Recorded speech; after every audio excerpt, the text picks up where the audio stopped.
In this question, we are asked to draw a neat label diagram of a section through ovary.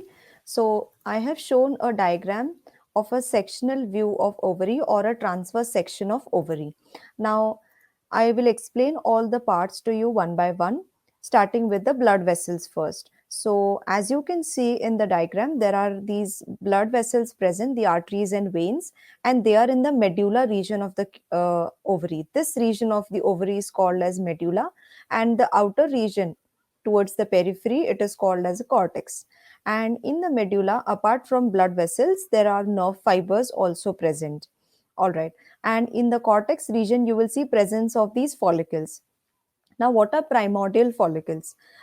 Follicle is nothing but a sac-like structure that is present in the ovaries, and these follicles contain egg, right? So the development of egg happens later. The primordial follicles are present in the ovary of the female baby much before birth. So by the time the female baby is born, her ovary contains about 2 million of primordial follicles. And at the time of puberty, only 40,000, around 40,000 of them remain, and rest of them undergo atresia or degeneration. And then out of those 40,000, few of those follicles mature every month. So you can see the uh, follicles shown here: primary follicles, the tertiary follicles, and the graphene follicle further. I'm going to explain that to you. So, first of all, as I told you, there are primordial follicles already present, and at the time of puberty, the primordial follicles, they start to develop into something called as primary follicles, secondary follicles, and then into the tertiary follicles. Tertiary follicle will show presence of a cavity as well, which is called as andrum.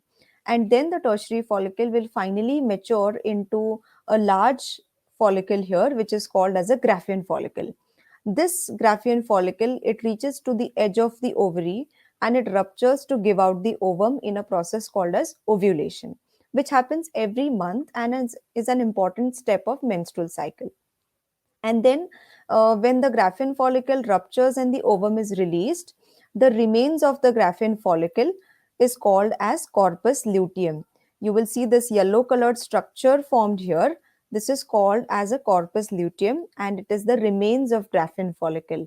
This corpus luteum acts as a temporary endocrine gland, and it secretes hormones progesterone and estrogen.